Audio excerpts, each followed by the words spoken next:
There's absolutely nothing that's particularly Nazi or fascist about recognizing group differences, right? People from all over the political, social, cultural, religious spectrum have recognized group differences. Supporting all of these views. So we are merely observing, I think, that there are many tropes in common.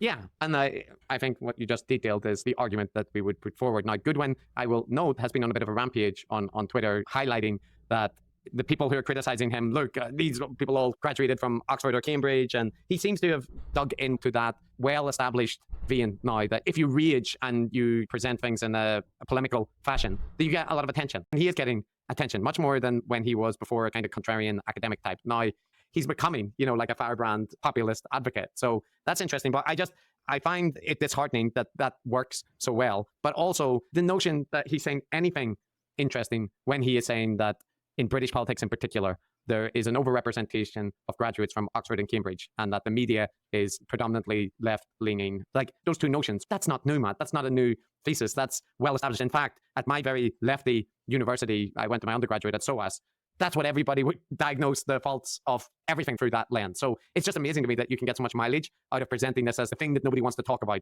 the overrepresentation of elite education institutions and the ruling classes. Like, where has he been for decades and decades? This is not a new thing. It is an established talking point. And that's part of why he's getting criticism, is just the lack of historical context in what he's saying and the clear polemical nature of it. But he uses that to say, well, of course, these elites would respond like that, right? So it's interesting. It's a very effective polemic strategy. Yeah, just to rile people up, and it works. So there we go. He was saying on Twitter, he'll debate anyone who wants to, and we have a right to reply. So we could end up talking to him, but he just seems to me like a polemicist. So what's there to discuss except rhetoric? Yeah, it doesn't sound like it would be much fun. Anyway, well, that's that. Our right to reply there. Always open to everyone. Barring, so we do draw the line at neo-Nazis and whatnot, and so the fact that we would allow him a right to reply would mean that no, we don't classify him as a neo-Nazi. So okay, so you can call almost anyone who's right-wing neo-Nazi. Neo-Nazi doesn't have a great deal of specificity, and why do neo-Nazis of all people not get a right of reply? So communists get a right of reply.